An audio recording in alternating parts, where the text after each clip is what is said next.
মায়ের দিক থেকে কত সম্মানিত। وعن أبي هريرة رضي الله عنه قال رجل يا رسول الله من أحق بحسن صحابتي হে আল্লাহ রাসূল, আমার পক্ষ থেকে কে সবচেয়ে বেশি সম্মান মর্যাদা পাওয়ার হকদার? তখন রাসূলুল্লাহ সাল্লাল্লাহু আলাইহি ওয়াসাল্লাম বললেন, ক্বালা উম্মুকা। পুনরায় জিজ্ঞাসা করলেন, ক্বালা সুম্মা মান? রাসূল বললেন, ক্বালা উম্মুকা। আবারও জিজ্ঞাসা করলেন, সুম্মা মান? রাসূল বললেন, ক্বালা উম্মুকা। আবার জিজ্ঞাসা করলেন, সুম্মা মান? আবার রাসূল বললেন, ক্বালা আবুকা। ক্বালা আদনাকা আদনাকা। মুত্তাফাকুন আলাইহি।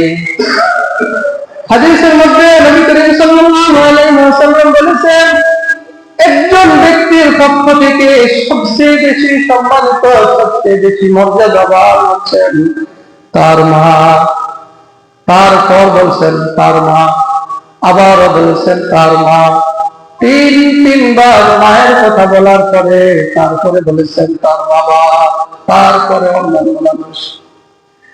এদিক দিয়েও আল্লাহ তাআলা মা জাতিকে কত মর্যাদা দান করেছেন, কত সম্মানের অধিকারী করেছেন। অথচ বাবাও কিন্তু দিন রাত 24 ঘন্টা চিন্তা ফিকির করতে থাকে, থাকতে থাকে সংসারের জন্য, কত কষ্টই না করে, কিন্তু মায়ের কথা 3 বার আল্লাহ রাসূল বলেছেন। তাহলে মায়ের দিক থেকে কত সম্মানিত করেছেন আল্লাহ তাআলা এই নারী জাতিকে। মা কি নারী জাতি না? মাও তো একজন নারী, মহিলা। আল্লাহ তাআলা কোরআনুল কারীমে ইরশাদ করেছেন, وَقَضَى رَبُّكَ أَلَّا تَعْبُدُوا إِلَّا إِيَّاهُ وَبِالْوَالِدَيْنِ إِحْسَانًا إِمَّا يَبْلُغَنَّ عِندَكَ الْكِبَرَ أَحَدُهُمَا أَوْ كِلَاهُمَا فَلَا تَقُل لَّهُمَا أُفٍّ وَلَا تَنْهَرْهُمَا وَقُل لَّهُمَا قَوْلًا كَرِيمًا। আল্লাহ তাআলা পবিত্র কোরআনুল কারীমের এই আয়াতটিতে পিতামাতার ব্যাপারে বলেছেন, পৃথিবীতে যদি আল্লাহ রাসূলের পরে কোনো সম্মান এবং মর্যাদা পাওয়ার অধিকারী যদি কেউ থেকে থাকে, তা হলো তাদের মা এবং বাবা। মা এবং বাবা, বিশেষ করে মায়ের কথা বলা হয়েছে। তুমি তোমার মায়ের সামনে, তোমার মায়ের সাথে এমন কোন আচরণ করবে না যে আচরণ করলে তোমার মা উফ বলতে হবে, আহ বলতে হবে, হায় হায় বলতে হবে। অথবা তাফসীর এভাবেও করা হয়েছে যে তুমি তোমার মায়ের সামনে কখনো নিজে শব্দটাও বলবে না। তুমি যতই দুঃখ বেদনায় থাকো না কেন, যতই তোমার বিপদ আপদ থাকো না কেন, ওই অবস্থা মার কাছে এমন ভাবে উপস্থিত হয় না যেভাবে উপস্থিত হলে মা যতটুক না স্বাভাবিকভাবে দুঃখ পাওয়ার কথা তার থেকে বেশি দুঃখ পাবে। এতটুক পর্যন্ত করো না। এইভাবে আল্লাহ তাআলা নারী জাতিকে কত সম্মানিত করেছেন, কত সম্মানিত করেছেন। হাদিসের মধ্যে আসছে, নবী করিম সাল্লাল্লাহু আলাইহি ওয়াসাল্লাম বলেছেন, আল জান্নাতু তাহতা আকদামিল উম্মাহাত। তোমাদের মায়ের পায়ের নিচেই হচ্ছে তোমাদের জান্নাত। অন্য হাদিসের মধ্যে এসেছে, হুমা জান্নাতুকা ওয়া নারুকা। তারাই হচ্ছে তোমাদের জান্নাত আর তারাই হচ্ছে তোমাদের জাহান্নাম। এই হাদিসের মধ্যে আল্লাহ রাসূল সাল্লাল্লাহু আলাইহি ওয়াসাল্লাম বলেছেন, জান্নাতি আর জাহান্নামী হওয়ার মাপকাঠি হলো পিতামাতা। অর্থাৎ তুমি তোমার পিতামাতাকে সদাচরণ করেছো, তাদেরকে ভরণ পোষণ দিয়েছো, কখনো কষ্ট দেও নাই, তাদের কথা মতো চলেছো, তাদের প্রতি যে কর্তব্য তোমার রয়েছে সবকিছু যদি তুমি পুঙ্খানুপুঙ্খানুভাবে ঠিক মতো আদায় করো, তাহলে তোমার জন্য রয়েছে জান্নাত। ঠিক পক্ষান্তরে যদি এর কোনো বিপরীত হয় তাহলে তোমার জন্য হয়ে রয়েছে জাহান্নাম। মায়ের পায়ের নিচে সন্তানের জান্নাত। পৃথিবীর ইতিহাসে আর কোন এমন রেকর্ড নাই যে অন্য আর কারো বেলায় এই কথাটা বলা হয়েছে যে স্বামীর পায়ের নিচে স্ত্রীর বেহেশত, অথবা ভাইয়ের পায়ের নিচে বোনের বেহেশত। আছে এরকম কোন কথা? শুধু মায়ের পায়ের নিচে সন্তানের বেহেশত। তাহলে এখানেও, হে মা বোনেরা, এখানেও আল্লাহ তাআলা আপনাদেরকে কত মর্যাদা দিয়েছেন, কত সম্মানিত আপনাদেরকে করেছেন। কিন্তু দুঃখজনক হলো সত্য, বর্তমান বিশ্ব পৃথিবীতে কাফের, মুশরিক, বেদিন, বেঈমানদের দেশে তো অবশ্যই, আমাদের মুসলমানদের দেশেও আজ নারী জাত অবহেলিত, লাঞ্ছিত।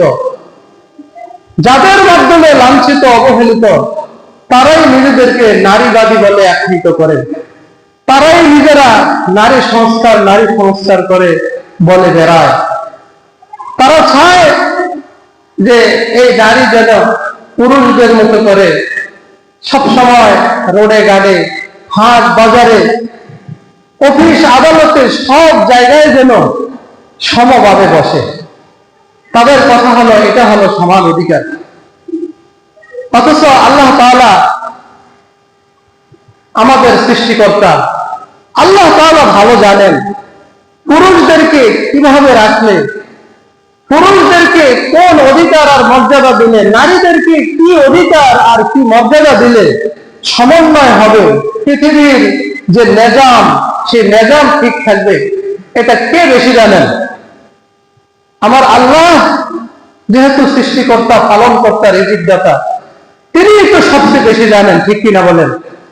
কিন্তু সে আল্লাহ তাআলার উপরেও আমরা আজ দাঁড়িয়ে সম অধিকারের নামে আমরা আজ নারীদেরকে রাস্তায় নামাচ্ছি, সম অধিকারের নামে তাদেরকে ব্যাংক থেকে শুরু করে বিভিন্ন অফিস আদালত, বিভিন্ন মাদ্রাসায় আমরা আজ নামিয়ে দিচ্ছি। পুরুষের সাথে সমভাবে প্রতিটা ডিপার্টমেন্টে আজ মহিলাকে আমরা বসিয়ে দিচ্ছি সম অধিকারের নামে।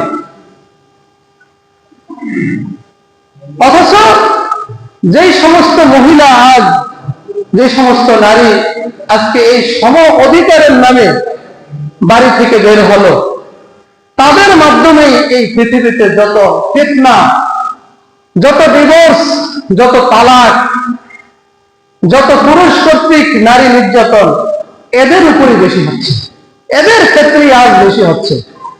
নাকি যারা পর্দানশীল, দিনদার, নেককার, সবসময় ঘরে থাকে, সবসময় স্বামীর কথা মতো চলে, তারা কি বেশি নির্যাতিত হচ্ছে?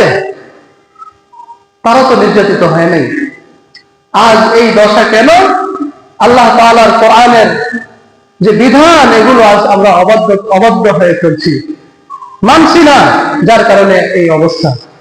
আল্লাহ তাআলা বলেছেন, ওয়াকারনা ফি বুয়ুতিকুন্না ওয়ালা তাবাররাজনা তাবাররুজাল জাহিলিয়াতিল উলা। হে নারী সম্প্রদায়, তোমরা ঘরে অবস্থান করো। ওয়ালা তাবাররাজনা তাবাররুজাল জাহিলিয়াতিল উলা, সেই পাক প্রাথমিক যুগে, আইয়ামে জাহিলিয়াত যুগে যখন নারীরা তাদের সৌন্দর্য প্রদর্শনের জন্য রোডে ঘাটে বেরিয়ে পড়তো, তোমরা তাদের মতো রোডে ঘাটে, রাস্তাঘাটে তোমরা বেরিয়ে পড়ো না। আজ আমরা বেরিয়ে পড়েছি, যার কারণে আজকে নারীদের সম্মান, মর্যাদা দিন দিন নষ্ট হয়ে যাচ্ছে। একজন পুরুষের বিবাহের কথা সামনে আসলে আর একজন মহিলার, নারীর বিবাহের কথা সামনে আসলে দেখবেন কে চাঙ্গা থাকে? পুরুষ।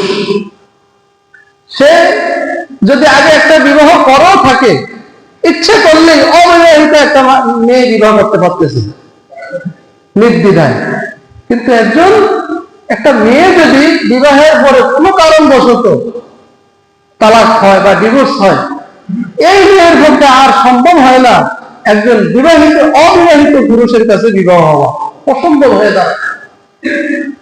শুধু এটা একটা বললাম আর কি, যে নারীদের মান, মর্যাদা, সম্পর্ক আজ কত নিচে চলে গেল। এগুলো আমাদেরই হাতের কামাই, আমরা এগুলোকে নিচে নামিয়ে দিয়েছি। কেন? আমরা দ্বীন ইসলাম অনুযায়ী নারীদেরকে মেয়েদেরকে লালন পালন করি নাই, পর্দা প্রসিদ্ধ অনুযায়ী তাদেরকে লালন পালন করি নাই, পর্দা শিখাই নাই, দ্বীন শিখাই নাই।